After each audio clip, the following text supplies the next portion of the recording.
Hello అండి, అందరికీ నమస్తే. నాకు ఒక ఆవిడ 2 మీటర్ లైనింగ్ తెచ్చిచ్చారండి. 2.5 మీటర్ల పైన క్లాత్ కోసం. ఎలా కట్ చేయాలండి? సరిపోదు అంటే కుట్టేటప్పుడు చాలా కష్టమవుతుందండి. మనం తడిపి ఆరేసిన తర్వాత అది చాలా షింక్ అయిపోతుంది. దాన్ని క్రాసులు తీయాలి, మళ్ళీ ఐరన్ చేసిన తర్వాత కట్ చేయాలి. అందుకని కాస్త ఎక్కువ క్లాత్ తెస్తే ఒక 10 రూపాయలు పోతుంది, అంత మించి ఏమవదు. కటింగ్లోకి వెళ్ళిపోదామా. ఈ లైనింగ్ని ఐరన్ చేసి పెట్టుకున్న తర్వాత 4 మడతల మీద వేస్తున్నాను. ఎడ్జ్లన్నీ కట్ చేసుకోవాలి. డ్రెస్ పొడుగు ఏదైతే ఉందో ఆ పొడుగును కొలుచుకొని మెయిన్ ఫ్యాబ్రిక్ కంటే లైనింగ్ ఒక 2 నుంచి 2.5 ఇంచెస్ తక్కువ పెట్టుకోవాలి. తర్వాత వచ్చి చెస్ట్ కొలుచుకుంటున్నాను. చెస్ట్ ఇది 2 మడతల మీద ఉంది కాబట్టి హాఫ్ తీసుకోవాలి. తర్వాత వేస్ట్ లైన్, తర్వాత హిప్.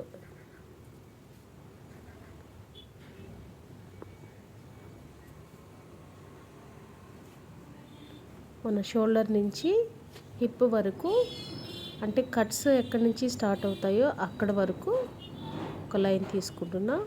షోల్డర్ వచ్చి 16 ఉంది. 16లో ఇది కాలర్ నెక్ వచ్చిందండి, అందుకని 8 తీసుకుంటున్నాను. అంటే ఫుల్ షోల్డర్లో సగం తీసుకోవాలన్నమాట. ఆర్మ్ హోల్ మనం షోల్డర్ ఎంత తీసుకున్నామో ఆర్మ్ హోల్ కూడా అంతే తీసుకోవాలి. అంటే ఇది ఫుల్ షోల్డర్ కాబట్టి, కాలర్ నెక్ కాబట్టి మన షోల్డర్ ఎంత తీసుకుంటున్నామో చంక కూడా అంతే తీసుకోవాలి. చెస్ట్ తీసుకున్నా, వేస్ట్ లైన్ తీసుకున్నా, హిప్ కూడా తీసుకున్నాను. ఇప్పుడు కర్వ్గా ఒక లైన్ తీసుకుందాము. తర్వాత కట్స్ కోసం ఆర్మ్ హోల్ రౌండ్ తీసేసాను.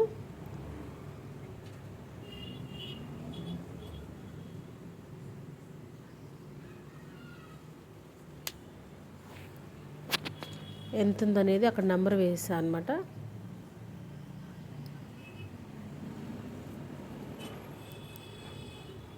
చాలా ఈజీ అండి డ్రెస్. కస్టమర్ ఏదైతే ఇస్తారో దాన్ని బట్టి మనం మెజర్ చేసుకోవచ్చు, లేదా మన బాడీ మెజర్మెంట్ కూడా తీసుకోవచ్చు. చాలా సింపుల్ అండి, ఈజీ కూడా డ్రెస్ కట్ చేయటం. మనం మెజర్మెంట్ తీసుకోవడం వచ్చిందంటే చాలా ఈజీ.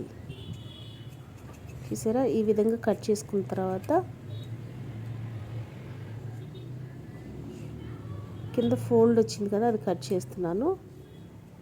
హిప్ దగ్గర టక్స్ పెట్టుకోవాలి, నడుము దగ్గర కూడా టక్స్, మన చంక దగ్గర కుట్టు వేసే దగ్గర ఉంది కదా అక్కడ కూడా టక్స్ పెట్టుకోవాలి.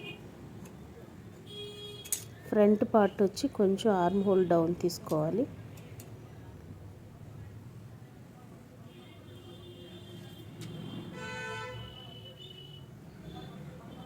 చూడండి, 1/2 ఇంచ్ పెడుతున్నాను.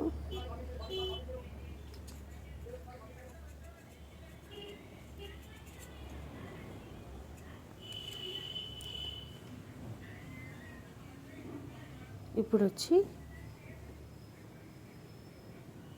ఇది వచ్చి కాలర్ నెక్ కదా, ఫ్రంట్ ఎంత డీప్ ఉంది అనేది టేప్ తోటి కొలుస్తున్నా. చూసారా, ఇప్పుడు మరీ ఏం చెప్పారంటే డీప్ నెక్ వద్దు, ఇది ఎలా ఉందో అలాగే పెట్టండి అని చెప్పారు. అందుకని ఫ్రంట్ ఎక్కువ డీప్ తీయట్లేదన్నమాట.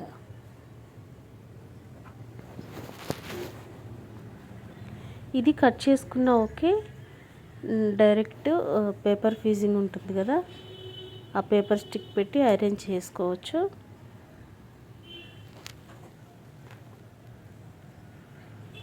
ఇక్కడ వీనెక్ లాగా వచ్చింది కదా, ఆ రౌండ్ అనమాట అది. దీన్ని పక్కన పెట్టేసుకొని మెయిన్ ఫ్యాబ్రిక్ తీసుకొని మళ్ళీ దీన్ని ఐరన్ చేసుకున్నాను.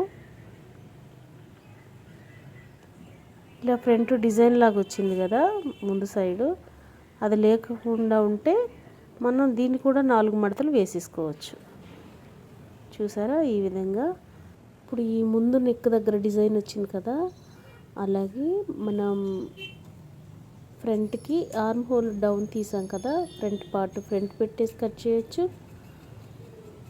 డిజైన్ రాకపోతే నెక్ దగ్గర రెండు పై క్లాత్ ఏదైతే ఉందో అది సేమ్ లైనింగ్ లాగా 4 మడతలు వేసి కట్ చేసుకోవచ్చు. కాకపోతే ప్రింట్ అప్ అండ్ డౌన్ ఉంటుంది కదా, అది ఎలా వచ్చింది అనేది చూసుకొని కట్ చేసుకోవాలి. ఈ డ్రెస్కి అయితే ఫ్లవర్స్ ఉల్టా సీదా కూడా వచ్చినాయి చూడండి, అప్ అండ్ డౌన్ వచ్చినాయి ఈ ఫ్లవర్స్.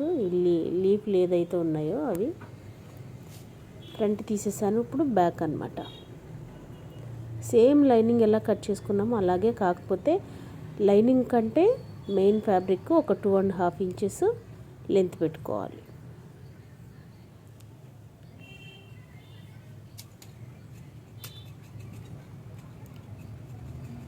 సేమ్ ఇలాగే కట్ చేయాలి.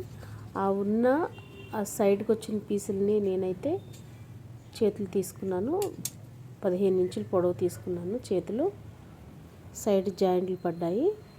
ఎలా ఉందండి మరి వీడియో మీకు నచ్చిందా? నచ్చితే నా ఛానల్కి సపోర్ట్ చేయండి, లైక్ అండ్ షేర్ చేయండి, వీలుంటే సబ్స్క్రైబ్ కూడా చేయండి. చూసారా లైనింగ్ ఎంత మిగిలిందో? ఈ మిగిలిన క్లాత్లో నేను హ్యాండ్స్కి తీసుకున్నాను, కలర్ కూడా తీసుకున్నాను. Thank you for watching.